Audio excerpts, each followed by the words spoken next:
Hi friends, ಎಲ್ರಿಗೂ ನಮಸ್ಕಾರ. ಜ್ಞಾನಗಂಗೋತ್ರಿ ಸಂಸ್ಥೆಯ ಇನ್ಕ್ವೆಸ್ಟ್ ಪ್ರಚಲಿತ ಘಟನೆಗಳ ಸರಣಿಗೆ ತಮ್ಮೆಲ್ಲರಿಗೂ ಮತ್ತೊಮ್ಮೆ ಸ್ವಾಗತ. ಇವತ್ತು ನಾವು ಸಂಚಿಕೆ ಸಂಖ್ಯೆ 1050 ಡಿಸ್ಕಸ್ ಮಾಡ್ತಾ ಇದ್ವಿ. ದಿನಾಂಕ 8 ಮತ್ತು 9 ಫೆಬ್ರವರಿ 2026. ಇವತ್ತಿನ ಅಪ್ಡೇಟ್ಸನ್ನು ತಿಳಿಯೋ ಮುನ್ನ ಕಳೆದ ಸಂಚಿಕೆಯ 2 ಪ್ರಶ್ನೆಗಳ ಸರಿ ಉತ್ತರಗಳು, ಪ್ರಶ್ನೆ ಸಂಖ್ಯೆ 1ಕ್ಕೆ ಆಪ್ಷನ್ ಡಿ ಮತ್ತು ಪ್ರಶ್ನೆ ಸಂಖ್ಯೆ 2ಕ್ಕೆ ಆಪ್ಷನ್ ಎ ಸರಿ ಉತ್ತರವಾಗಿರುತ್ತೆ. ಹಾಗಿದ್ರೆ ಇವತ್ತಿನ ಮೊದಲನೇ ಪ್ರಶ್ನೆಗೆ ಬರೋಣ. ಭಾರತದಲ್ಲಿ ಹಿರಿಯ ನಾಗರಿಕರಿಗೆ ಮೀಸಲಾದ ಬಜೆಟ್ ಮಂಡಿಸಿದ ಮೊದಲ ರಾಜ್ಯ ಯಾವುದು? Which state became the first in India to present a dedicated elderly budget? So ನಮ್ಮ ಭಾರತ ದೇಶದಲ್ಲಿ ಪ್ರಪ್ರಥಮ ಬಾರಿಗೆ ಒಂದು ರಾಜ್ಯ ತನ್ನ ರಾಜ್ಯದಲ್ಲಿರ್ತಕ್ಕಂಥ ವೃದ್ಧರಿಗಾಗಿ ಒಂದು ಸಪ್ರೇಟ್ ಬಜೆಟನ್ನು ಮಂಡಿಸಲಾಗಿರುತ್ತೆ. ಸೊ ಆ ರೀತಿಯಾಗಿ ನಮ್ಮ ಭಾರತ ದೇಶದಲ್ಲಿ ಪ್ರಪ್ರಥಮವಾಗಿ ಮಾಡಿರ್ತಕ್ಕಂಥ ರಾಜ್ಯ ಯಾವುದು ಅನ್ನೋದು ನಮ್ಮ ಪ್ರಶ್ನೆ ಆಗಿರುತ್ತೆ. ಸೊ ಈ ಪ್ರಶ್ನೆಗೆ ಸರಿಯಾದ ಉತ್ತರ ಕೇರಳ ರಾಜ್ಯ ನಮ್ಮ ಭಾರತ ದೇಶದಲ್ಲಿ ವೃದ್ಧರಿಗಾಗಿ ಬಜೆಟನ್ನು ಮಂಡಿಸಿರ್ತಕ್ಕಂಥ ಮೊದಲ ರಾಜ್ಯವಾಗಿ ನಾವು ಇದನ್ನು ನೋಡ್ಬೋದಾಗಿರುತ್ತೆ. ಸೊ ಇದನ್ನು ನಾವೇನಂತ ಕರಿತೀವಿ ಅಂದರೆ ಎಲ್ಡರ್ಲಿ ಬಜೆಟ್ ಅಥವಾ ವೃದ್ಧರ ಬಜೆಟ್ ಅಂತ ಹೇಳ್ತೇವೆ. ಈ ಒಂದು ಬಜೆಟನ್ನು ಕೇರಳ ರಾಜ್ಯ ನಮ್ಮ ಭಾರತ ದೇಶದಲ್ಲಿಯೇ ಪ್ರಪ್ರಥಮ ಬಾರಿಗೆ ಮಂಡನೆ ಮಾಡಿರುತ್ತೆ. ಅದಕ್ಕೆ ಒಂದು ರೀಸನ್ ಕೂಡ ಇದೆ. ಆ ರೀಸನ್ ಏನು ಅಂತ ನಾನು ಮುಂದೆ ಹೇಳ್ತೇನೆ. ಹಾಗಿದ್ರೆ ಸೊ ಈ ಒಂದು ಬಜೆಟ್ನಲ್ಲಿ ಅವರು ಫೋಕಸ್ ಮಾಡಿರ್ತಕ್ಕಂಥ ಒಂದು ಏರಿಯಾಸ್ ಯಾವುದು ಅಥವಾ ಕ್ಷೇತ್ರಗಳು ಯಾವುದು ಅಂತ ನಾವು ನೋಡೋದಾದ್ರೆ ಸೋಷಿಯಲ್ ಸೆಕ್ಯೂರಿಟಿ ಅಥವಾ ಸಾಮಾಜಿಕ ಭದ್ರತೆ ಅಂತ ಹೇಳ್ತೇವೆ. So strengthen old age pension ಅಂದರೆ ಈ ವೃದ್ಧರ ಪಿಂಚಣಿಯನ್ನ ಹೆಚ್ಚು ಮಾಡ್ತಕ್ಕಂಥದ್ದು. ಯಾಕಂದ್ರೆ ಸೊ ಇತ್ತೀಚೆಗೆ ಓಲ್ಡ್ ಏಜ್ ಪೀಪಲ್ ಯಾರಿರ್ತಾರೆ, ಸೊ ಅವರ ಮಕ್ಕಳು ಅವರನ್ನ ಡೆಸರ್ಟ್ ಮಾಡ್ತಕ್ಕಂಥದ್ದು ಸರ್ವೇ ಸಾಮಾನ್ಯವಾಗಿರುತ್ತೆ. ಸೊ ಅದರಿಂದ ಅವರು ಸೆಲ್ಫ್ ಕೇರ್ ಅನ್ನ ಮಾಡ್ಕೊಳ್ಬೇಕಾಗಿರುತ್ತೆ. ಇದರಿಂದ ಅವರಿಗೆ ಬೇಕಾಗಿರ್ತಕ್ಕಂಥ ಪಿಂಚಣಿಯನ್ನ ಹೆಚ್ಚು ಮಾಡ್ತಕ್ಕಂಥ ನಿರ್ಧಾರವನ್ನ ತೆಗೆದುಕೊಳ್ಳಲಾಗಿರುತ್ತೆ. ಫಿನಾನ್ಷಿಯಲ್ ಅಸಿಸ್ಟೆನ್ಸ್ ಸ್ಕೀಮ್ಸ್ ಅಂದ್ರೆ ಆರ್ಥಿಕ ನೆರವನ್ನ ಕೊಡ್ತಕ್ಕಂಥ ಯೋಜನೆಗಳನ್ನ ಈ ಒಂದು ಬಜೆಟ್ ನಲ್ಲಿ ಸೇರಿಸಲಾಗಿರುತ್ತೆ. ಅದರ ಜೊತೆಗೆ ಹೆಲ್ತ್ ಕೇರ್ ಸಪೋರ್ಟ್, ಆಬ್ವಿಯಸ್ಲಿ ವಯಸ್ಸಾಗದಂತೆ ಆರೋಗ್ಯದ ಸಮಸ್ಯೆಗಳು ಹೆಚ್ಚಾಗ್ತಾ ಇರುತ್ತೆ.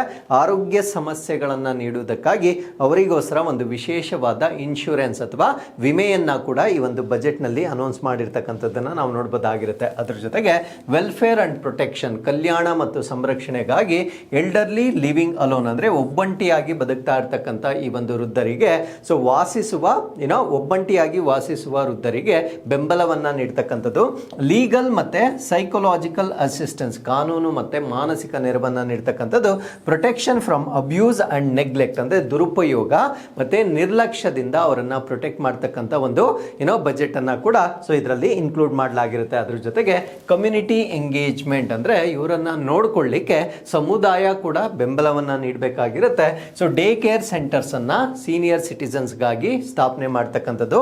ಆಕ್ಟಿವ್ ಏಜಿಂಗ್ ಪ್ರೋಗ್ರಾಮ್ಸ್ ಅಂದ್ರೆ ಸಕ್ರಿಯ ವೃದ್ಧಾಪ್ಯ ಕಾರ್ಯಕ್ರಮಗಳು ಅಂದ್ರೆ ಅವರ ಏಜ್ಗೆ ಸೂಕ್ತವಾಗಿರ್ತಕ್ಕಂಥ ಕೆಲವೊಂದು ಕಾರ್ಯಕ್ರಮಗಳನ್ನ ಮಾಡ್ತಕ್ಕಂಥದ್ದು. ಸ್ಕಿಲ್ ಅಂಡ್ ರೀಕ್ರಿಯೇಷನ್ ಆಕ್ಟಿವಿಟೀಸ್, ಕೌಶಲ್ಯ ಮತ್ತೆ ಮನೋರಂಜನಾ ಕಾರ್ಯಕ್ರಮಗಳನ್ನ ಕೂಡ ಈ ಒಂದು ಬಜೆಟ್ ನಲ್ಲಿ ಇನ್ಕ್ಲೂಡ್ ಮಾಡಲಾಗಿರುತ್ತೆ. ಸೊ ಏನಕ್ಕೆ ಇದು ಇಂಪಾರ್ಟೆಂಟ್ ಆಗುತ್ತೆ ಅಂದ್ರೆ ಕೇರಳದಲ್ಲಿ one of the highest elderly population in India ಅಂದ್ರೆ ಈ ವೃದ್ಧರ ಜನಸಂಖ್ಯೆ ಬಹಳ ಹೆಚ್ಚಾಗಿರ್ತಕ್ಕಂಥ ರಾಜ್ಯಗಳಲ್ಲಿ ಕೇರಳ ಕೂಡ ಒಂದು ರಾಜ್ಯವಾಗಿರುತ್ತೆ. ಸೊ ಈ ನಿಟ್ಟಿನಲ್ಲಿ ಎಲ್ಡರ್ಲಿ ಬಜೆಟ್ ಅನ್ನ ಮಂಡಿಸ್ತಕ್ಕಂಥದ್ದು ಅನಿವಾರ್ಯವಾಗಿ ನಾವಿಲ್ಲಿ ನೋಡಬಹುದಾಗಿರುತ್ತೆ. So with this let's get into question number 2. ಭಾರತದಲ್ಲಿ 100% ವಿಮಾ ರಕ್ಷಣೆಯನ್ನು ಸಾಧಿಸಿದ ಮೊದಲ ಜಿಲ್ಲೆ ಆಲ್ವಾರ್ ಯಾವ ರಾಜ್ಯದಲ್ಲಿ ಬರುತ್ತದೆ? The first district in India to achieve 100% insurance coverage is located in which state? So ನಮ್ಮ ಭಾರತ ದೇಶದಲ್ಲಿ ಒಂದು ರಾಜ್ಯದ ಒಂದು ಜಿಲ್ಲೆಯಲ್ಲಿ 100% ವಿಮೆಯನ್ನ ಅಚೀವ್ ಮಾಡಿರ್ತಕ್ಕಂಥ ಒಂದು ಜಿಲ್ಲೆ ಆಗಿರುತ್ತೆ. ಆ ಜಿಲ್ಲೆಯನ್ನ ನಾವು ಅಲ್ವಾರ್ ಅಂತ ಹೇಳ್ತೇವೆ. ಸೊ ಇದು ಯಾವ ರಾಜ್ಯದಲ್ಲಿ ಬರುತ್ತೆ ಅನ್ನೋದು ನಮ್ಮ ಪ್ರಶ್ನೆ ಆಗಿರುತ್ತೆ. ಈ ಪ್ರಶ್ನೆಗೆ ಸರಿಯಾದ ಉತ್ತರ ಇದು ರಾಜಸ್ಥಾನದಲ್ಲಿ ಬರ್ತಕ್ಕಂಥ ಒಂದು ಜಿಲ್ಲೆ ಆಗಿರುತ್ತೆ. ಸೊ ಈ ಒಂದು ಜಿಲ್ಲೆಯಲ್ಲಿ 100% ಇನ್ಶೂರೆನ್ಸ್ ಅನ್ನ ಕವರ್ ಮಾಡಿರ್ತಕ್ಕಂಥ ಒಂದು ರಾಜ್ಯವಾಗಿರುತ್ತೆ. ಸೊ ರಾಜ್ಯ ಬಂದು ರಾಜಸ್ಥಾನ್, ಆ ರಾಜ್ಯದಲ್ಲಿ ಬರ್ತಕ್ಕಂಥ ಒಂದು ಜಿಲ್ಲೆ ಆಲ್ವಾರ್ ಜಿಲ್ಲೆ ಅಂತ ಹೇಳ್ತೇವೆ. ಸೊ ಇಲ್ಲಿ 100% ವಿಮೆಯನ್ನ ಕವರ್ ಮಾಡಲಾಗಿರುತ್ತೆ. ಇದರ ಅರ್ಥ ಏನು ಅಂದ್ರೆ all eligible residents brought under insurance scheme ಅಂದ್ರೆ ಎಲ್ಲಾ ಅರ್ಹ ನಿವಾಸಿಗಳು ಯಾರಿರ್ತಾರೆ ಅವರನ್ನ ವಿಮಾ ಯೋಜನೆ ಅಡಿಯಲ್ಲಿ ತರಲಾಗಿರುತ್ತೆ. Under the vision of insurance for all by 2047 2047 ವೇಳೆಗೆ ಎಲ್ಲರಿಗೂ ವಿಮೆ ಎನ್ನುವ ಒಂದು ದೃಷ್ಟಿಕೋನ ಅಥವಾ ದೂರದೃಷ್ಟಿ ಏನಿರುತ್ತೆ, ಸೊ ಇದರ ಅಡಿಯಲ್ಲಿ ಈ ಒಂದು ಇನ್ಶೂರೆನ್ಸ್ ಅನ್ನ ಕವರ್ ಮಾಡಲಾಗಿರುತ್ತೆ. ಹಾಗಿದ್ರೆ ಯಾವ ರೀತಿಯ ಇನ್ಶೂರೆನ್ಸ್ ಅನ್ನ ಇಲ್ಲಿ ಕವರ್ ಮಾಡಲಾಗಿದೆ ಅಂತ ನಾವು ನೋಡೋದಾದ್ರೆ, ಲೈಫ್ ಇನ್ಶೂರೆನ್ಸ್ ಇದನ್ನ ಜೀವ ವಿಮೆ ಅಂತ ಹೇಳ್ತೇವೆ, ಆಕ್ಸಿಡೆಂಟ್ ಇನ್ಶೂರೆನ್ಸ್ ಇದನ್ನ ಅಪಘಾತ ವಿಮೆ ಅಂತ ಹೇಳ್ತೇವೆ, ಸೋಷಿಯಲ್ ಸೆಕ್ಯೂರಿಟಿ ಇನ್ಶೂರೆನ್ಸ್ ಸ್ಕೀಮ್ ಅಂದ್ರೆ ಸಾಮಾಜಿಕ ಭದ್ರತಾ ವಿಮಾ ಯೋಜನೆಗಳು, coverage extended to uninsured households ಅಂದರೆ ಯಾರಿಗೆ ವಿಮೆ ಇರೋದಿಲ್ಲ ಆ ಒಂದು ಕುಟುಂಬಗಳಿಗೆ ಈ ಒಂದು ವ್ಯಾಪ್ತಿಯನ್ನು ವಿಸ್ತರಣೆ ಮಾಡಿರ್ತಕ್ಕಂಥದ್ದು ಈ ಒಂದು ಇನ್ಶೂರೆನ್ಸ್ನ ಮುಖಾಂತರ ನಾವು ನೋಡ್ಬೋದಾಗಿರುತ್ತೆ. So with this let's get into question number 3. ಭಾರತದ ಮೊದಲ ಕ್ವಾಂಟಮ್ ವ್ಯಾಲಿ ಆಗಲು ಯಾವ ನಗರ ಸಜ್ಜಾಗಿದೆ? Which city is set to become India's first quantum valley? ಈ ಪ್ರಶ್ನೆಗೆ ಸರಿಯಾದ ಉತ್ತರ ನಮ್ಮ ಭಾರತ ದೇಶದಲ್ಲಿ ಈ ಒಂದು ಕ್ವಾಂಟಮ್ ಟೆಕ್ನಾಲಜಿ ಏನಿರುತ್ತೆ, ಸೊ ಇದರ ಕಣಿವೆ ಅಥವಾ ವ್ಯಾಲಿಯಾಗಿ ಈಗ ಅಮರಾವತಿಯನ್ನು ಡೆವಲಪ್ ಮಾಡಲಾಗಿರುತ್ತೆ. ಸೊ ಅಮರಾವತಿಯನ್ನು ನಾವು ನಮ್ಮ ಭಾರತ ದೇಶದ ಪ್ರಪ್ರಥಮ ಕ್ವಾಂಟಮ್ ವ್ಯಾಲಿ ಅಂತ ಹೇಳ್ಬೋದಾಗಿರುತ್ತೆ. ಸೊ ಇದರ ಬಗ್ಗೆ ಈ ಒಂದು ಆರ್ಟಿಕಲ್ ಅಲ್ಲಿ ನಾವು ಸಂಪೂರ್ಣವಾಗಿ ಡಿಸ್ಕಸ್ ಮಾಡೋಣ. ಸೊ ಇದನ್ನು ನಾವು ಇಂಡಿಯಾಸ್ ಫಸ್ಟ್ ಕ್ವಾಂಟಮ್ ವ್ಯಾಲಿ ಅಥವಾ ಭಾರತ ದೇಶದ ಮೊದಲ ಕ್ವಾಂಟಮ್ ಕಣಿವೆ ಅಂತ ಹೇಳ್ತೇವೆ. ಲೈಕ್ ಹೌ ನಾವು ಬೆಂಗಳೂರನ್ನ ಸಿಲಿಕಾನ್ ವ್ಯಾಲಿ ಅಂತ ಹೇಗೆ ಕರಿತೇವೆ, ಸೊ ಅದೇ ರೀತಿ ಅಮರಾವತಿಯನ್ನು ನಾವು ಭಾರತ ದೇಶದ ಮೊದಲ ಕ್ವಾಂಟಮ್ ವ್ಯಾಲಿ ಅಂತ ಇದನ್ನ ಡೆವಲಪ್ ಮಾಡ್ತಾ ಇದ್ದಾರೆ. ಸೊ ಪ್ಲೇಸ್ ಅನ್ನ ನೆನ್ಪಿಟ್ಕೊಳ್ಳಿ, ಅಮರಾವತಿ ಆಂಧ್ರ ಪ್ರದೇಶಕ್ಕೆ ಸಂಬಂಧಪಟ್ಟಿದ್ದು. ಇದು ನಮ್ಮ ಭಾರತ ದೇಶದ ಮೊದಲ ಕ್ವಾಂಟಮ್ ಕಣಿವೆಯಾಗಿ ಇದನ್ನ ಡೆವಲಪ್ ಮಾಡ್ತಾ ಇದ್ದಾರೆ. ಸೊ ಏನಿದರ ಪ್ರಮುಖ ವಿಷನ್ ಏನು ಅಥವಾ ಕೋರ್ ವಿಷನ್ ಏನು, ದೃಷ್ಟಿಕೋನ ಏನು ಅಂತ ನಾವು ನೋಡೋದಾದ್ರೆ, establish an integrated quantum technology hub ಅಂದ್ರೆ ಒಂದು ಸಮಗ್ರವಾಗಿರ್ತಕ್ಕಂಥ ಕ್ವಾಂಟಮ್ ತಂತ್ರಜ್ಞಾನದ ಕೇಂದ್ರವನ್ನ ಇಲ್ಲಿ ಸ್ಥಾಪನೆ ಮಾಡ್ತಕ್ಕಂಥದ್ದು. Part of India's national quantum mission. So ನಮ್ಮ ಭಾರತ ದೇಶದ ಒಂದು ರಾಷ್ಟ್ರೀಯ ಕ್ವಾಂಟಮ್ ಮಿಷನ್ ಅಂತ ಇದೆ. ಆ ಒಂದು ರಾಷ್ಟ್ರೀಯ ಕ್ವಾಂಟಮ್ ಮಿಷನ್ ನ ಭಾಗವಾಗಿ ಅಮರಾವತಿಯನ್ನ ಕ್ವಾಂಟಮ್ ವ್ಯಾಲಿಯಾಗಿ ಈಗ ಡೆವಲಪ್ ಮಾಡ್ತಾ ಇದ್ದಾರೆ. ಇದರ ಜೊತೆಗೆ transform India into global leader in quantum technology ಅಂದ್ರೆ ಭಾರತ ದೇಶವನ್ನ ಈ ಕ್ವಾಂಟಮ್ ತಂತ್ರಜ್ಞಾನದಲ್ಲಿ ಜಾಗತಿಕ ನಾಯಕ ರಾಷ್ಟ್ರವನ್ನಾಗಿ ಮಾಡ್ತಕ್ಕಂಥದ್ದು ಕೂಡ ಸೊ ಇದರ ಉದ್ದೇಶವಾಗಿ ನಾವು ನೋಡಬಹುದಾಗಿರುತ್ತೆ. ಹಾಗೆ ಸೊ ಇದರ ಕಾಂಪೊನೆಂಟ್ಸ್ ಏನು ಅಂದ್ರೆ, ಕ್ವಾಂಟಮ್ ವ್ಯಾಲಿ ಅಂದ್ರೆ ಇದರಲ್ಲಿ ಬರ್ತಕ್ಕಂಥ ಘಟಕಗಳೇನು ಅಂತ ನಾವು ನೋಡೋದಾದ್ರೆ, ಕ್ವಾಂಟಮ್ ವ್ಯಾಲಿ ಕ್ಯಾಂಪಸ್ ಅಂದ್ರೆ ಒಂದು ಕಾಲೇಜ್ ರೀತಿಯಲ್ಲಿ ಅಥವಾ ಒಂದು ದೊಡ್ಡ ಕ್ಯಾಂಪಸ್ ಅನ್ನ ಕ್ವಾಂಟಮ್ ವ್ಯಾಲಿ ಕ್ಯಾಂಪಸ್ ಅನ್ನ ಇಲ್ಲಿ ಡೆವಲಪ್ ಮಾಡ್ತಾ ಇದ್ದಾರೆ. Technology park spanning about 50 acres ಅಂದ್ರೆ 50 ಎಕರೆಗಳ ವಿಸ್ತೀರ್ಣದಲ್ಲಿ ಒಂದು ಟೆಕ್ನಾಲಜಿ ಪಾರ್ಕ್ ಅನ್ನ ಸ್ಥಾಪನೆ ಮಾಡ್ತಕ್ಕಂಥದ್ದು. Dedicated to quantum research innovation and development. So ಈ ಒಂದು ಕ್ಯಾಂಪಸ್ ಏನಿರುತ್ತೆ ಇದು ಸಂಪೂರ್ಣವಾಗಿ ಸಂಶೋಧನೆ, ನಾವೀನ್ಯತೆ ಮತ್ತೆ ಅಭಿವೃದ್ಧಿಗಾಗಿ ಮೀಸಲಿಟ್ಟಿರ್ತಕ್ಕಂಥ 50 ಎಕರೆ ಜಾಗದ ಒಂದು ಕ್ಯಾಂಪಸ್ ಅನ್ನ ಇಲ್ಲಿ ಡೆವಲಪ್ ಮಾಡ್ತಾ ಇದ್ದಾರೆ. ಎರಡನೇದನ್ನ ನಾವು 133 ಕ್ವಿಬಿಟ್ ಕ್ವಾಂಟಮ್ ಕಂಪ್ಯೂಟರ್ ಅಂತ ಕರೀತೇವೆ. ಸೊ ಈ ಒಂದು ಕ್ವಾಂಟಮ್ ಟೆಕ್ನಾಲಜಿಯನ್ನ ನಾವು ಕ್ಯೂಬಿಟ್ಸ್ ನಲ್ಲಿ ಅಳಿತಕ್ಕಂಥದ್ದು. 133 ಕ್ಯೂಬಿಟ್ ಅನ್ನ ಹೊಂದಿರತಕ್ಕಂಥ ಒಂದು ಕ್ವಾಂಟಮ್ ಕಂಪ್ಯೂಟರ್ ಅನ್ನ ಸ್ಥಾಪನೆ ಮಾಡ್ತಕ್ಕಂಥದ್ದು. ಇದು India's first advanced quantum computing centre plant here. So ಈ ಒಂದು ಪ್ರದೇಶದಲ್ಲಿ ಭಾರತ ದೇಶದ ಮೊದಲ ಸುಧಾರಿತ ಕ್ವಾಂಟಮ್ ಕಂಪ್ಯೂಟಿಂಗ್ ಕೇಂದ್ರವನ್ನ ಇಲ್ಲಿ ನಿಯೋಜನೆ ಮಾಡ್ತಕ್ಕಂಥದ್ದು ಇದರ ಒಂದು ಭಾಗವಾಗಿರುತ್ತೆ. And collaboration with companies like IBM, TCS ಮತ್ತೆ LNT ಗಳ ನಡುವೆ ಒಂದು ಸಹಯೋಗವನ್ನ ಮಾಡುವ ಮುಖಾಂತರ ಈ ಕ್ವಾಂಟಮ್ ಟೆಕ್ನಾಲಜಿಯನ್ನ ಇನ್ನೂ ಅಡ್ವಾನ್ಸ್ ಆಗಿ ಮಾಡ್ತಕ್ಕಂಥದ್ದು ಇದರ ಉದ್ದೇಶವಾಗಿರುತ್ತೆ. ಮೂರನೇ ಕಾಂಪೊನೆಂಟ್ ಅನ್ನ ರಿಸರ್ಚ್ ಅಂಡ್ ಇನೋವೇಷನ್ ಅಂತ ಕರಿತೇವೆ. ಸಂಶೋಧನೆ ಮತ್ತೆ ನಾವೀನ್ಯತೆಯನ್ನ ಹೆಚ್ಚು ಮಾಡ್ತಕ್ಕಂಥದ್ದು. ಸೊ ಇದಕ್ಕೆ ಬೇಕಾಗಿರ್ತಕ್ಕಂಥ ಹಾರ್ಡ್ವೇರ್, ಸಾಫ್ಟ್ವೇರ್ ಮತ್ತೆ ಆಲ್ಗೋರಿದಮ್ಗೆ ಸಂಬಂಧಪಟ್ಟಂತೆ ರಿಸರ್ಚ್ ಅಥವಾ ಸಂಶೋಧನೆಯನ್ನ ಹೆಚ್ಚು ಮಾಡ್ತಕ್ಕಂಥದ್ದು. ಅದ್ರ ಜೊತೆಗೆ ಸೊ ಕ್ವಾಂಟಮ್ ಟೆಕ್ನಾಲಜಿಗೆ ಸಂಬಂಧಪಟ್ಟಿರ್ತಕ್ಕಂಥ ಸ್ಟಾರ್ಟ್ಅಪ್ಗಳು, ಅಕಾಡೆಮಿ ಅಂದ್ರೆ ಶಿಕ್ಷಣ ಸಂಸ್ಥೆಗಳು ಮತ್ತೆ ಇಂಡಸ್ಟ್ರಿಗಳ ನಡುವೆ ಒಂದು ಪಾರ್ಟ್ನರ್ಶಿಪ್ ಅನ್ನ ಕೂಡ ಹೆಚ್ಚು ಮಾಡ್ತಕ್ಕಂಥದ್ದು ಇದರ ಇನ್ನೊಂದು ಉದ್ದೇಶವಾಗಿ ನಾವು ನೋಡಬಹುದಾಗಿರುತ್ತೆ. ಇವೆಲ್ಲದರ ಜೊತೆಗೆ talent and skill development. So ಈ ಒಂದು ಕ್ವಾಂಟಮ್ ಟೆಕ್ನಾಲಜಿಗೆ ಸಂಬಂಧಪಟ್ಟಂತೆ ಪ್ರತಿಭೆ ಮತ್ತೆ ಕೌಶಲ್ಯವನ್ನ ಕೂಡ ಅಭಿವೃದ್ಧಿಪಡಿಸಲಾಗುತ್ತೆ. Training programs in quantum technology, AI and cyber security. Quantum ತಂತ್ರಜ್ಞಾನ, ಕೃತಕ ಬುದ್ಧಿಮತ್ತೆ ಅದರ ಜೊತೆಗೆ ಸೈಬರ್ ಭದ್ರತೆಯಲ್ಲಿ ತರಬೇತಿ ಕಾರ್ಯಕ್ರಮಗಳನ್ನು ಕೂಡ ಹಮ್ಮಿಕೊಳ್ಳಲಾಗುತ್ತೆ. And focus on building a quantum ready workforce ಅಂದರೆ ಕ್ವಾಂಟಮ್ ಸಿದ್ಧವಾಗಿರ್ತಕ್ಕಂಥ ಒಂದು ಕಾರ್ಯಪಡೆಯನ್ನು ಅಭಿವೃದ್ಧಿಪಡಿಸ್ತಕ್ಕಂಥದ್ದು ಕೂಡ ಸೊ ಈ ಒಂದು ಕೇಂದ್ರದ ಉದ್ದೇಶವಾಗಿ ನಾವು ನೋಡ್ಬೋದಾಗಿರುತ್ತೆ. So with this let's get into question number 4. ಮೊದಲ ಭಾರತ ಕಪ್ಪು ಹಂಸ ಶೃಂಗಸಭೆ 2026 ಭುವನೇಶ್ವರದಲ್ಲಿ ನಡೆಯಿತು. ಅದು ಯಾವ ರಾಜ್ಯದಲ್ಲಿದೆ? The first India black swan summit 2026 was held in Bhubaneswar which is located in which city, which state? ಈ ಪ್ರಶ್ನೆಗೆ ಸರಿಯಾದ ಉತ್ತರ ಸೊ ಈ ಒಂದು ಸಮಿಟ್ ಅಂತಕ್ಕಂಥದ್ದು ಒಡಿಶಾದಲ್ಲಿ ನಡೆದಿರುತ್ತೆ. ಈ ಸಮಿಟ್ ಅನ್ನು ನಾವು ಬ್ಲ್ಯಾಕ್ ಸ್ವಾನ್ ಸಮಿಟ್ ಅಂತ ಕರೀತೇವೆ. ಬ್ಲ್ಯಾಕ್ ಸ್ವಾನ್ ಅಂದ್ರೆ ಕಪ್ಪು ಕೊಕ್ಕರೆ. ಇದು ಆಕ್ಚುಲಿ ಆ ಒಂದು ಪಕ್ಷಿಗೆ ಸಂಬಂಧಪಟ್ಟಿದ್ದಲ್ಲ, ಇದು ಬೇರೆ ಒಂದು ಕಾನ್ಸೆಪ್ಟ್ಗೆ ಸಂಬಂಧಪಟ್ಟಿರ್ತಕ್ಕಂಥದ್ದು. ಬಟ್ ಅದ ಹೆಸರು ಬ್ಲ್ಯಾಕ್ ಸ್ವಾನ್ ಸಮಿಟ್ ಅಂತ ಇದಕ್ಕೆ ಹೆಸರಿಟ್ಟಿದ್ದಾರೆ. ಸೊ ಈ ರೀತಿಯ ಮೊದಲ ಭಾರತ ದೇಶದ ಬ್ಲ್ಯಾಕ್ ಸ್ವಾನ್ ಸಮಿಟ್ ಅನ್ನ ನಮ್ಮ ಭಾರತ ದೇಶದ ಒಡಿಶಾದ ಭುವನೇಶ್ವರ್ನಲ್ಲಿ ಪ್ರಪ್ರಥಮ ಬಾರಿಗೆ ಕಂಡಕ್ಟ್ ಮಾಡಲಾಗಿರುತ್ತೆ. ಏನಿದು ಬ್ಲ್ಯಾಕ್ ಸ್ವಾನ್ ಸಮಿಟ್ ಅಂತಕ್ಕಂಥದ್ದನ್ನ ಇದನ್ನ ಈ ಒಂದು ಆರ್ಟಿಕಲ್ ಅಲ್ಲಿ ನಾವು ಸಂಪೂರ್ಣವಾಗಿ ಡಿಸ್ಕಸ್ ಮಾಡೋಣ. ಫಸ್ಟ್ ಇಂಡಿಯಾ ಬ್ಲ್ಯಾಕ್ ಸ್ವಾನ್ ಸಮಿಟ್ 2026 ಅಥವಾ 2026ರ ಭಾರತದ ಮೊದಲ ಕಪ್ಪು ಹಂಸ ಶೃಂಗಸಭೆಯನ್ನ ನಾವಿಲ್ಲಿ ಡಿಸ್ಕಸ್ ಮಾಡ್ತಾ ಇದ್ದೇವೆ. ಸೊ ಇದನ್ನ ಕಂಡಕ್ಟ್ ಮಾಡಿರ್ತಕ್ಕಂಥದ್ದು ಒಡಿಶಾದ ಭುವನೇಶ್ವರ್ನಲ್ಲಿ ಇದನ್ನ ಕಂಡಕ್ಟ್ ಮಾಡಲಾಗಿರುತ್ತೆ. ಸೊ ಇದು 2 ದಿನಗಳ ಕಾಲ ನಡೀತಕ್ಕಂಥ ಒಂದು ಇಂಟರ್ನ್ಯಾಷನಲ್ ಅಥವಾ ಅಂತಾರಾಷ್ಟ್ರೀಯ ಮಟ್ಟದ ಒಂದು ಸಮ್ಮೇಳನ ಇದಾಗಿರುತ್ತೆ. ಸೊ ಇದರ ಆರ್ಗನೈಸರ್ಸ್ ಯಾರು ಇದನ್ನ ಸಂಘಟನೆ ಮಾಡಿರ್ತಕ್ಕಂಥವ್ರು ಅಥವಾ ಇದನ್ನ ಆಯೋಜನೆ ಮಾಡಿರ್ತಕ್ಕಂಥವ್ರು ಯಾರು ಅಂದ್ರೆ government of Odisha plus global finance and technology network, ಇದನ್ನ GFTN ಅಂತ ಕರಿತೇವೆ. So under Bharat net initiative ಅಂದ್ರೆ ನಮ್ಮ ಭಾರತ ದೇಶದ ಒಂದು ಇನಿಷಿಯೇಟಿವ್, ಭಾರತ್ ನೆಟ್ ಅಂತ ಕರಿತೇವೆ. ಅಂದ್ರೆ ಎಲ್ಲಾ ಗ್ರಾಮೀಣ ಪ್ರದೇಶಗಳಿಗೂ ಹೈ ಸ್ಪೀಡ್ ಬ್ರಾಡ್ ಬ್ಯಾಂಡ್ ಅನ್ನ ಕೊಡ್ತಕ್ಕಂಥ ಒಂದು ಇನಿಷಿಯೇಟಿವ್, ಅದನ್ನ ನಾವು ಭಾರತ್ ನೆಟ್ ಅಂತ ಕರಿತೇವೆ.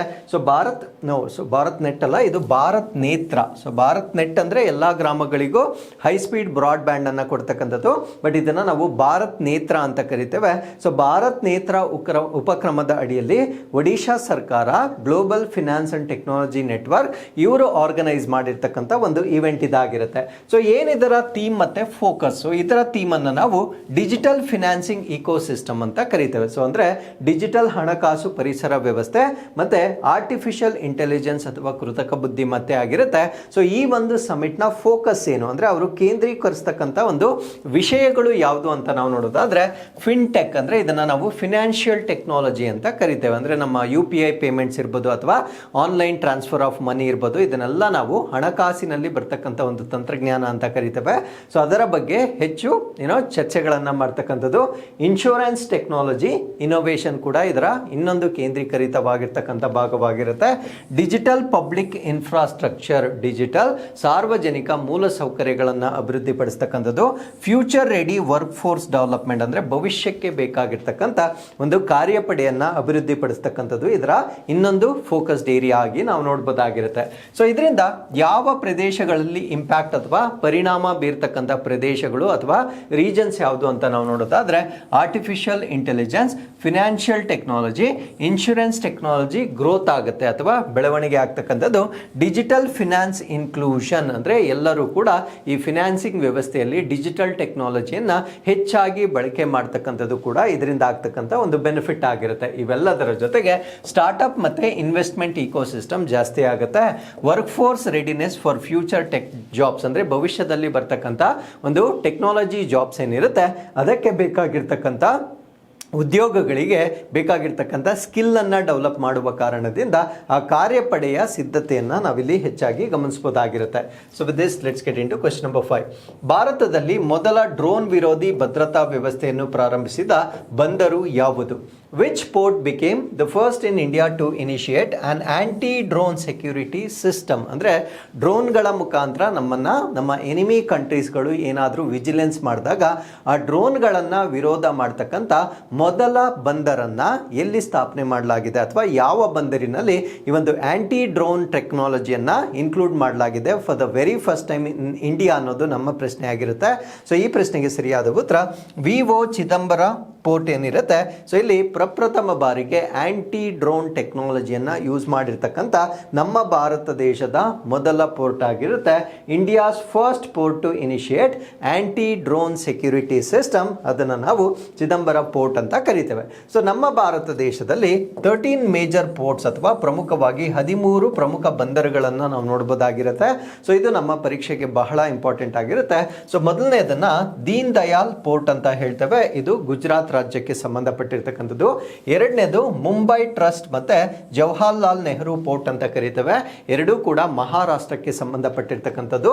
ಮೂರನೇದನ್ನ ನಾವು ಇನ್ನೊಂದಿದೆ ವಾಧವನ್ ಪೋರ್ಟ್ ಅಂತ ಕರೀತೇವೆ, ಇದು ಪ್ರಸ್ತುತವಾಗಿ ಅಂಡರ್ ಕನ್ಸ್ಟ್ರಕ್ಷನ್ ಅಥವಾ ಇನ್ನೂ ಕೂಡ ಅದನ್ನ ಡೆವಲಪ್ ಮಾಡ್ತಾ ಇದ್ದಾರೆ. ಸೊ ಮರ್ಮುಗೋವಾ ಪೋರ್ಟ್ ಅಂತಕ್ಕಂಥದ್ದು ಗೋವಾದಲ್ಲಿ ಬರ್ತಕ್ಕಂಥದ್ದು. ನ್ಯೂ ಮಂಗಳೂರು ಪೋರ್ಟ್ ಅಂದ್ರೆ ನವಮಂಗಳೂರು ಪೋರ್ಟ್ ಅಂತ ಕರಿತೇವೆ, ಇದು ನಮ್ಮ ಕರ್ನಾಟಕದ ಮೇಜರ್ ಪೋರ್ಟ್ ಆಗಿರುತ್ತೆ. ಸೊ ಕೊಚ್ಚಿ ಪೋರ್ಟ್ ಅಂತಕ್ಕಂಥದ್ದು ಕೇರಳದಲ್ಲಿ ಬರ್ತಕ್ಕಂಥದ್ದು.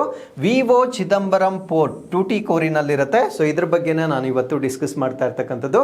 ಸೊ ಇದು ಇವಾಗ ಫಸ್ಟ್ ಆಂಟಿ ಡ್ರೋನ್ ಸಿಸ್ಟಮ್ ಅನ್ನ ಹೊಂದಿರತಕ್ಕಂಥ ಒಂದು ಪೋರ್ಟ್ ಆಗಿರುತ್ತೆ. ಸೊ ಅದ್ರ ಜೊತೆಗೆ we have Kamaraj port. So Kamaraj port ಅಂತಕ್ಕಂಥದ್ದು ಕೂಡ ಸೊ ಇದು ಇನ್ನೊಂದು ಪೋರ್ಟ್ ಆಗಿರುತ್ತೆ. ಇದು ಎನ್ನೋರ್ನಲ್ಲಿ ಇರ್ತಕ್ಕಂಥದ್ದು. ಸೊ ಇದು ಕೂಡ ತಮಿಳುನಾಡಿನಲ್ಲಿ ಇರ್ತಕ್ಕಂಥ ಒಂದು ಪೋರ್ಟ್ ಆಗಿರುತ್ತೆ. ಇನ್ನೊಂದು ಚೆನ್ನೈ ಪೋರ್ಟ್. ಸೊ ಇದು ಆಬ್ವಿಯಸ್ಲಿ ತಮಿಳುನಾಡಿಗೆ ಸಂಬಂಧಪಟ್ಟಿರ್ತಕ್ಕಂಥ ಒಂದು ಪೋರ್ಟ್ ಆಗಿರುತ್ತೆ. ಸೊ ಇಷ್ಟು ಈ ಒಂದು ಮೇಜರ್ ಪೋರ್ಟ್ಸ್ ಆಗಿರುತ್ತೆ. ಅದಾದ್ಮೇಲೆ here we can see Visakhapatnam port, ಇದು ಆಂಧ್ರ ಪ್ರದೇಶದಲ್ಲಿ ಇರ್ತಕ್ಕಂಥದ್ದು. ಇನ್ನೊಂದು ಪಾರಾದೀಪ್ ಪೋರ್ಟ್, ಇದು ಒಡಿಶಾದಲ್ಲಿ ಇರ್ತಕ್ಕಂಥದ್ದು. ಇನ್ನೊಂದು ಶ್ಯಾಮ್ ಪ್ರಸಾದ್ ಮುಖರ್ಜಿ ಪೋರ್ಟ್, ಇದು ಕೋಲ್ಕತ್ತಾದಲ್ಲಿ ಇರ್ತಕ್ಕಂಥದ್ದು. ಸೊ ಇಷ್ಟು ನಮ್ಮ ಭಾರತ ದೇಶದಲ್ಲಿ ಇರ್ತಕ್ಕಂಥ 13 ಮೇಜರ್ ಪೋರ್ಟ್ಸ್ ಗಳ ಬಗ್ಗೆ ನಮಗೆ ಗೊತ್ತಿರಬೇಕಾಗಿರುತ್ತೆ. ಸೊ ನಾವಿವತ್ತು ಡಿಸ್ಕಸ್ ಮಾಡ್ತಾ ಇರ್ತಕ್ಕಂಥದ್ದು ವಿವೋ ಚಿದಂಬರಂ ಪೋರ್ಟ್ ಆಗಿರುತ್ತೆ. ಸೊ ಇದು ಡ್ರೋನ್ ವಿರೋಧಿ ವ್ಯವಸ್ಥೆಯನ್ನ ಹೊಂದಿರತಕ್ಕಂಥ ಭಾರತದ ಪೋರ್ಟ್ ಆಗಿ ನಾವಿದನ್ನ ನೋಡಬಹುದಾಗಿರುತ್ತೆ. ಸೊ ಇದು India's first port to initiate anti drone system ಆಗಿರುತ್ತೆ. ಸೊ ಇದರಿಂದ ಹೆಚ್ಚಿನ ಭದ್ರತೆಯನ್ನ ಹೊಂದಿರತಕ್ಕಂಥ ಒಂದು ಬಂದರಾಗಿ ನಾವು ಇದನ್ನ ನೋಡಬಹುದಾಗಿರುತ್ತೆ. So V O Chidambaram port authority ಇದನ್ನ ಡೆವಲಪ್ ಮಾಡಿರುತ್ತೆ. ಅಂದ್ರೆ ಈ ಒಂದು ಡ್ರೋನ್ ಸಿಸ್ಟಮ್ ಅನ್ನ ಡೆವಲಪ್ ಮಾಡಿರ್ತಕ್ಕಂಥವರು ವಿವೋ ಚಿದಂಬರಂ ಬಂದರು ಪ್ರಾಧಿಕಾರದ ವತಿಯಿಂದ ಇದನ್ನ ಡೆವಲಪ್ ಮಾಡಲಾಗಿರುತ್ತೆ. ಸೊ ಇದು ತಮಿಳುನಾಡಿನ ತೂತುಕುಡಿಯಲ್ಲಿ ಇರ್ತಕ್ಕಂಥ ಒಂದು ಪೋರ್ಟ್ ಆಗಿ ನಾವು ಇದನ್ನ ನೋಡಬಹುದಾಗಿರುತ್ತೆ. ಸೊ ಈ ಒಂದು ಸಿಸ್ಟಮ್ ಹೇಗೆ ಕೆಲಸ ಮಾಡುತ್ತೆ ಅಂದ್ರೆ ಡಿಟೆಕ್ಷನ್. ಫಸ್ಟ್ ಯಾರಾದ್ರೂ ಎನಿಮಿ ಕಂಟ್ರೀಸ್ ನಮ್ಮನ್ನ ವಿಜಿಲೆನ್ಸ್ ಮಾಡ್ತಾ ಇದ್ದಾರಾ ಅದನ್ನ ರಡಾರ್ಗಳ ಮುಖಾಂತರ ಮತ್ತೆ ಕೆಲವೊಂದು ಸೆನ್ಸಾರ್ಗಳ ಮುಖಾಂತರ ಅದನ್ನ ಪತ್ತೆ ಹಚ್ಚಲಾಗುತ್ತೆ. 360 ಡಿಗ್ರಿ ಓಮ್ನಿ ಡೈರೆಕ್ಷನಲ್ ಕವರೇಜ್ ಇರುತ್ತೆ. ಅಂದ್ರೆ 360 ಡಿಗ್ರಿ. ಓಮ್ನಿ ಅಂದ್ರೆ ಎವ್ರಿವೇರ್ ಅಂತ ಹೇಳ್ತೇವೆ. ಸೊ ಎಲ್ಲಾ ಕಡೆ ಇದು ತನ್ನ ವಿಜಿಲೆನ್ಸ್ ಅನ್ನ ಹೊಂದಿರುತ್ತೆ. ಸೊ ಅಪ್ ಟು 5 ಕಿಲೋಮೀಟರ್ಸ್ ವರೆಗೆ 5 ಕಿಲೋಮೀಟರ್ ವರೆಗೆ ಯಾವ್ದಾದ್ರು ಡ್ರೋನ್ಗಳು ನಮ್ಮನ್ನ ವೀಕ್ಷಣೆ ಮಾಡ್ತಾ ಇದ್ರೆ ಅದನ್ನ ಪತ್ತೆ ಹಚ್ಚತಕ್ಕಂಥದ್ದು ಮೊದಲ ಹಂತವಾಗಿರುತ್ತೆ. ಪತ್ತೆ ಹಚ್ಚಿದ ನಂತರ ಟ್ರ್ಯಾಕಿಂಗ್ ಅಂಡ್ ಕ್ಲಾಸಿಫಿಕೇಶನ್ ಅಂದ್ರೆ ಅದನ್ನ ಟ್ರ್ಯಾಕ್ ಮಾಡಲಾಗುತ್ತೆ ಎಕ್ಸಾಕ್ಟ್ಲಿ ಎಲ್ಲಿದೆ ಮತ್ತೆ ಆ ಒಂದು ಡ್ರೋನ್ ಯಾವ ಟೈಪ್ ಆಗಿದೆ ಅದನ್ನ ವರ್ಗೀಕರಣ ಮಾಡ್ತಕ್ಕಂಥದ್ದು ಎರಡನೇ ಹಂತವಾಗಿರುತ್ತೆ. ಸೊ ಇವೆಲ್ಲವನ್ನ ಕೂಡ ರಿಯಲ್ ಟೈಮ್ ನಲ್ಲಿ ಮಾಡಲಾಗುತ್ತೆ, ನೈಜ ಸಮಯದಲ್ಲಿ ಮಾಡಲಾಗುತ್ತೆ. So differentiates between authorised and unauthorised UAVs. UAE ಅಂದ್ರೆ ಅನ್ಮ್ಯಾನ್ಡ್ ಏರಿಯಲ್ ವೆಹಿಕಲ್ಸ್ ಅಂತ ಹೇಳ್ತೇವೆ. ಅಧಿಕೃತವಾಗಿರ್ತಕ್ಕಂಥದ್ದು ಯಾವುದು, ಅನಧಿಕೃತವಾಗಿರ್ತಕ್ಕಂಥದ್ದು ಯಾವುದು, ಇವೆರಡರ ನಡುವೆ ವ್ಯತ್ಯಾಸಗಳನ್ನ ಕೂಡ ಸೊ ಈ ಒಂದು ಸಿಸ್ಟಮ್ ಅಲ್ಲಿ ನಾವು ತಿಳಿಯಬಹುದಾಗಿರುತ್ತೆ. ಅಲ್ಟಿಮೇಟ್ಲಿ ಅದೇನಾದ್ರೂ ನಮಗೆ ಅನ್ಆಥರೈಸ್ಡ್ ಅಂತ ಗೊತ್ತಾದ್ರೆ ಅದನ್ನ ನ್ಯೂಟ್ರಲೈಸ್ಡ್ ಅಥವಾ ತಟಸ್ಥೀಕರಣವನ್ನ ಮಾಡಲಾಗುತ್ತೆ. ಜಾಮಿಂಗ್ ಟೆಕ್ ಡಿಸ್ರಪ್ಟ್ಸ್ ಅಂದ್ರೆ ಒಂದು ಜಾಮಿಂಗ್ ಟೆಕ್ನಾಲಜಿ ಅಂತ ಮಾಡ್ತಾರೆ. ಸೊ ಆ ಜಾಮಿಂಗ್ ಟೆಕ್ನಾಲಜಿಯನ್ನ ಮಾಡಿದಾಗ ಆ ಡ್ರೋನ್ ಆಕ್ಟಿವಿಟೀಸ್ ಏನಿರುತ್ತೆ ಅದು ಅಲ್ಲಿಗೆ ಬಂದಾಗುತ್ತೆ ಅಥವಾ ಅಡ್ಡಿಪಡಿಸಲಾಗುತ್ತೆ. And prevents intrusion into sensitive zones ಅಂದ್ರೆ ಸೂಕ್ಷ್ಮ ವಲಯಗಳಿಗೆ ಒಳನುಸುಳುವುದನ್ನ ತಡಿತಕ್ಕಂಥದ್ದನ್ನ ಕೂಡ ಈ ಒಂದು ಆಂಟಿ ಡ್ರೋನ್ ಸಿಸ್ಟಮ್ ಅಲ್ಲಿ ನಾವು ನೋಡಬಹುದಾಗಿರುತ್ತೆ. ಸೊ ನಮ್ಮ ಭಾರತ ದೇಶ ಅಂಡರ್-19 ಕ್ರಿಕೆಟ್ ವರ್ಲ್ಡ್ ಕಪ್ ಅನ್ನ ಸೊ ವಿಜೇತರಾಗಿರ್ತಕ್ಕಂಥದ್ದು. ಸೊ ಇದರ ಮೇಲೆ ಏನೇನು ಪ್ರಶ್ನೆಗಳು ಬರಬಹುದು ಅದನ್ನೆಲ್ಲ ನಾವು ಡಿಸ್ಕಸ್ ಮಾಡೋಣ. So 16th ICC under nineteen men's cricket world cup ಅನ್ನ ನಮ್ಮ ಭಾರತ ದೇಶ ಗೆದ್ದಿರುತ್ತೆ. ಸೊ ಇದು 16ನೇ ICC ಅಂಡರ್-19 ವರ್ಲ್ಡ್ ಕಪ್ ಆಗಿರುತ್ತೆ. ಸೊ ಇದನ್ನ ಆತಿಥ್ಯ ವಹಿಸಿರ್ತಕ್ಕಂಥವರು ಜಿಂಬಾಬ್ವೆ ಮತ್ತೆ ನೆಮಿಬಿಯಾದಲ್ಲಿ ಈ ಒಂದು ಪಂದ್ಯಾವಳಿಗಳನ್ನ ಹೋಸ್ಟ್ ಮಾಡಲಾಗಿರುತ್ತೆ. ಸೊ ಇದರಲ್ಲಿ ಗ್ರೂಪ್ ಸ್ಟೇಜ್ ಇರುತ್ತೆ, ಸೂಪರ್ 6 ಇರುತ್ತೆ, ಅದಾದ್ಮೇಲೆ ನಾಕ್ಔಟ್ ಮ್ಯಾಚಸ್ ಗಳನ್ನ ಕಂಡಕ್ಟ್ ಮಾಡಲಾಗಿರುತ್ತೆ. ಗ್ರೂಪ್ ಹಂತದಿಂದ ಸ್ಟಾರ್ಟ್ ಆಗಿ ಸೂಪರ್ 6 ಮಾಡಲಾಗುತ್ತೆ, ಅದಾದ್ಮೇಲೆ ನಾಕ್ಔಟ್ ಗಳ ಮುಖಾಂತರ ಈ ಒಂದು ಟೂರ್ನಮೆಂಟ್ ಅನ್ನ ಕಂಡಕ್ಟ್ ಮಾಡಲಾಗಿರುತ್ತೆ. ಸೊ 41 ಮ್ಯಾಚ್ ಗಳನ್ನ ಈ ಒಂದು ಟೂರ್ನಮೆಂಟ್ ಅಲ್ಲಿ ಕಂಡಕ್ಟ್ ಮಾಡಲಾಗಿರುತ್ತೆ. 16 ಟೀಮ್ಗಳು ಈ ಒಂದು ಟೂರ್ನಮೆಂಟ್ ಅಲ್ಲಿ ಭಾಗವಹಿಸಿರ್ತಕ್ಕಂಥದ್ದು. ಸೊ ಈ ಒಂದು ಟೂರ್ನಮೆಂಟ್ ಅಲ್ಲಿ ನಮ್ಮ ಭಾರತ ದೇಶ 6th ಟೈಮ್ ಈ ಒಂದು ಪದಕವನ್ನ ಗೆದ್ದಿರ್ತಕ್ಕಂಥದ್ದು. ಸೊ ಯಾರನ್ನ ನಾವು ಫೈನಲ್ ಅಲ್ಲಿ ಸೋಲ್ಸಿರ್ತೀವಿ ಅಂದ್ರೆ ಇಂಗ್ಲೆಂಡ್ ರಾಷ್ಟ್ರವನ್ನ ಫೈನಲ್ ನಲ್ಲಿ ನಾವು ತೋರಿಸಿರ್ತಕ್ಕಂಥದ್ದು. ಕಳೆದ ವರ್ಷ 2024ರಲ್ಲಿ ಆಸ್ಟ್ರೇಲಿಯಾ ಈ ಒಂದು ಅಂಡರ್-19 ವರ್ಲ್ಡ್ ಕಪ್ ಅನ್ನ ಗೆದ್ದಿರುತ್ತೆ. ಸೊ ಫೈನಲ್ ಪಂದ್ಯ ನಡೆದಿರ್ತಕ್ಕಂಥದ್ದು ಜಿಂಬಾಬ್ವೆಯ ಹರಾರೆದಲ್ಲಿ ಇದರ ಫೈನಲ್ ಪಂದ್ಯ ನಡೆದಿರುತ್ತೆ. ಸೊ ಈ ಒಂದು ಪಂದ್ಯ ಭಾರತ ಮತ್ತೆ ಇಂಗ್ಲೆಂಡ್ ನ ನಡುವೆ ನಡೆದಿರ್ತಕ್ಕಂಥದ್ದು. ಭಾರತ ರಾಷ್ಟ್ರ 50 ಓವರ್ಗಳಲ್ಲಿ 411 ರನ್ 9 ವಿಕೆಟ್ಗಳನ್ನಷ್ಟಕ್ಕೆ 411 ರನ್ ಅನ್ನ ಗಳಿಸಿರುತ್ತೆ. ಸೊ ಈ ಒಂದು ಪಂದ್ಯಾವಳಿಯಲ್ಲಿ ವೈಭವ್ ಸೂರ್ಯವಂಶಿ ಈ ಒಂದು ಪ್ಲೇಯರ್ 175 ರನ್ಗಳನ್ನು 80 ಬಾಲ್ಗಳಲ್ಲಿ ಗಳಿಸಿರ್ತಾರೆ. ಸೊ ಇದು highest ever in under 19 world cup final. So under 19 world cup ಫೈನಲ್ನಲ್ಲಿ ಈ ಒಂದು ರನ್ನುಗಳು ಅಂದರೆ ವೈಯಕ್ತಿಕ ರನ್ನುಗಳು ಅತ್ಯಧಿಕ ರನ್ನುಗಳನ್ನು ಇವರು ಸ್ಕೋರ್ ಮಾಡಿ ಒಂದು ದಾಖಲೆಯನ್ನು ಮಾಡಲಾಗಿರುತ್ತೆ. ಸೊ ಇದಕ್ಕೆ ರಿಪ್ಲೈ ಆಗಿ ಇಂಗ್ಲೆಂಡ್ 311 ರನ್ಗೆ ಆಲ್ಔಟ್ ಆಗಿರ್ತಕ್ಕಂಥದ್ದು. ಸೊ ಇಂಡಿಯಾ 100 ರನ್ಗಳಿಂದ ಈ ಒಂದು ಪಂದ್ಯವನ್ನು ಗೆದ್ದಿರ್ತಕ್ಕಂಥದ್ದು. ಆ್ಯಂಡ್ ಈ ವರ್ಷದ ಅಂಡರ್ 19 ವರ್ಲ್ಡ್ ಕಪ್ಪಲ್ಲಿ ಭಾರತ ಯಾವುದೇ ಪಂದ್ಯಗಳನ್ನು ಸೋಲದೆ ಪದಕವನ್ನು ಗೆದ್ದಿರ್ತಕ್ಕಂಥದ್ದು ಭಾರತ ದೇಶದ ಸಾಧನೆ ಆಗಿರುತ್ತೆ. So player of the series Vaibhav Suryavanshi ಇವರನ್ನು ಪ್ಲೇಯರ್ ಆಫ್ ದಿ ಸೀರೀಸ್ ಅಂತ ಅನೌನ್ಸ್ ಮಾಡಿರ್ತಾರೆ ಅಥವಾ ಈ ಒಂದು ಸರಣಿಯ ಆಟಗಾರ ಅಂತ ಹೇಳ್ತೇವೆ. ಸೊ ಒಟ್ಟು 439 ರನ್ಗಳನ್ನು ಗಳಿಸಿರ್ತಾರೆ. ಅದ್ರ ಜೊತೆಗೆ 175 ಹೈಯೆಸ್ಟ್ ಸ್ಕೋರ್ ಅನ್ನ ಕೂಡ ಇವರು ಮಾಡಿರ್ತಾರೆ. ಮೋಸ್ಟ್ ರನ್ಸ್ ಅನ್ನ ತೆಗೆದುಕೊಂಡಿರ್ತಕ್ಕಂಥವ್ರು ಬೆನ್ ಮೇಯರ್ಸ್, ಇಂಗ್ಲೆಂಡ್ನ ಆಟಗಾರ, 444 ಒಟ್ಟು ರನ್ಗಳನ್ನು ಹೈಯೆಸ್ಟ್ ರನ್ಗಳನ್ನು ತೆಗೆದುಕೊಂಡಿರ್ತಾರೆ. ಹೈಯೆಸ್ಟ್ ವಿಕೆಟ್ಸ್ ಅನ್ನ ಪಡೆದಿರ್ತಕ್ಕಂಥವ್ರು ಮ್ಯಾನಿ ಲುಮ್ಸ್ಡೆನ್ ಅಂತ ಹೇಳ್ತೇವೆ, ಇಂಗ್ಲೆಂಡ್ಗೆ ಸಂಬಂಧಪಟ್ಟಿರ್ತಕ್ಕಂಥವ್ರು 16 ವಿಕೆಟ್ಗಳನ್ನು ಈ ಒಂದು ಪಂದ್ಯಾವಳಿಯಲ್ಲಿ ಪಡೆದಿರ್ತಾರೆ. Final player of the match ಬಂದು ವೈಭವ್ ಸೂರ್ಯವಂಶಿಗೆ ನೀಡಲಾಗುತ್ತೆ. ಸೊ ಇವರು 80 ಬಾಲ್ಸ್ಗಳಲ್ಲಿ 175 ರನ್ಗಳನ್ನು ಗಳಿಸಲಾಗಿರುತ್ತೆ. So women premier league 2026 RCB ಮಹಿಳಾ ತಂಡ ಈ ಬಾರಿ ಕೂಡ ಗೆದ್ದಿರ್ತಕ್ಕಂಥದ್ದು. ಸೊ ಸ್ಮೃತಿ ಮಂದನ್ನ ಇವರ ಒಂದು ಕ್ಯಾಪ್ಟನ್ಶಿಪ್ನಲ್ಲಿ ಇರ್ತಕ್ಕಂಥ ರಾಯಲ್ ಚಾಲೆಂಜರ್ಸ್ ಬೆಂಗಳೂರು ಏನಿರುತ್ತೆ ಸೆಕೆಂಡ್ ವಿಮೆನ್ಸ್ ಪ್ರೀಮಿಯಂ ಲೀಗನ್ನು 2026 ಗೆದ್ದಿರ್ತಾರೆ. ಅವರು ಡಿಫೀಟ್ ಮಾಡಿರ್ತಕ್ಕಂಥದ್ದು ಡೆಲ್ಲಿ ಕ್ಯಾಪಿಟಲ್ಸ್ನ ಡಿಫೀಟ್ ಮಾಡಿರ್ತಾರೆ. ಸೊ ವಡೋದರಾಸ್ BCA ಸ್ಟೇಡಿಯಂನಲ್ಲಿ ಈ ಒಂದು ಫೈನಲ್ ಪಂದ್ಯಾವಳಿಯನ್ನು ನಡೆಸಲಾಗಿರುತ್ತೆ. ಸೊ RCB ಡೆಲ್ಲಿ ಕ್ಯಾಪಿಟಲ್ಸನ್ನು 6 ವಿಕೆಟ್ಸ್ಗಳಿಂದ ಈ ಒಂದು ಪಂದ್ಯದಲ್ಲಿ ಮಣಿಸಿರ್ತಕ್ಕಂಥದ್ದು. ಸ್ಮೃತಿ ಮಂದನ್ನ ಇವರು ಸ್ಕೋರ್ಡ್ 87 ರನ್ಸ್ ಆಫ್ 41 ಬಾಲ್ಸ್. ಇವರನ್ನ ಪ್ಲೇಯರ್ ಆಫ್ ದಿ ಮ್ಯಾಚ್ ಆಗಿ ಡಿಕ್ಲೇರ್ ಮಾಡಲಾಗಿರ್ತಕ್ಕಂಥದ್ದು ಈ ಒಂದು ಪಂದ್ಯದಲ್ಲಿ. ಸೊ ಸೀರೀಸ್ ಅವಾರ್ಡ್ಸ್ ಅಂದರೆ ಈ ಒಂದು ಸರಣಿಗೆ ಸಂಬಂಧಪಟ್ಟಂತೆ ಪ್ರಶಸ್ತಿಗಳನ್ನು ನೋಡೋದಾದ್ರೆ ಸೋಫಿ ದಿವೈನ್ ಇವರಿಗೆ ಗುಜರಾತ್ ಜಾಯಿಂಟ್ಸ್ ಟೀಮ್ಗೆ ಸಂಬಂಧಪಟ್ಟಿರ್ತಕ್ಕಂಥವ್ರು. ಸೊ ಇವರು ಪ್ಲೇಯರ್ ಆಫ್ ದಿ ಸೀರೀಸ್ ಆಗಿ ಇವರನ್ನ ಸೋಫಿ ಡಿವೈನ್ ಅವರನ್ನ ಪ್ಲೇಯರ್ ಆಫ್ ದಿ ಸೀರೀಸ್ ಆಗಿ ಡಿಕ್ಲೇರ್ ಮಾಡಲಾಗಿರುತ್ತೆ. ಸೊ RCB ಈಗ 2ನೇ ವಿಮೆನ್ ಪ್ರೀಮಿಯರ್ ಲೀಗ್ ಅನ್ನ ಗೆದ್ದಿರ್ತಕ್ಕಂಥದ್ದು. ಸೊ 2024 ಮೊದಲ ಬಾರಿಗೆ ತಮ್ಮ ವಿಮೆನ್ ಪ್ರೀಮಿಯರ್ ಲೀಗ್ ಅನ್ನ ಗೆದ್ದಿರ್ತಾರೆ. ಸೊ ಇಲ್ಲಿಗೆ ಇವತ್ತಿನ ಅಪ್ಡೇಟ್ಸ್ ಕಂಪ್ಲೀಟ್ ಆಗಿರುತ್ತೆ. So with this we come to inquest challenge number 1050. So this is question number 1 and this is question number 2. So 2 ಪ್ರಶ್ನೆಗಳಿಗೆ ಉತ್ತರಗಳನ್ನು ನೀವು ಕಮೆಂಟ್ಸಲ್ಲಿ ತಿಳಿಸ್ಬೋದಾಗಿರುತ್ತೆ. ಸೊ ಮತ್ತೊಮ್ಮೆ ನಾನು ಮುಂದಿನ ಎಪಿಸೋಡ್ನೊಂದಿಗೆ ಭೇಟಿ ಆಗ್ತೇನೆ. ಸೊ ಅಲ್ಲಿಯವರೆಗೂ keep reading, take care of your selves, and thank you very much for watching this.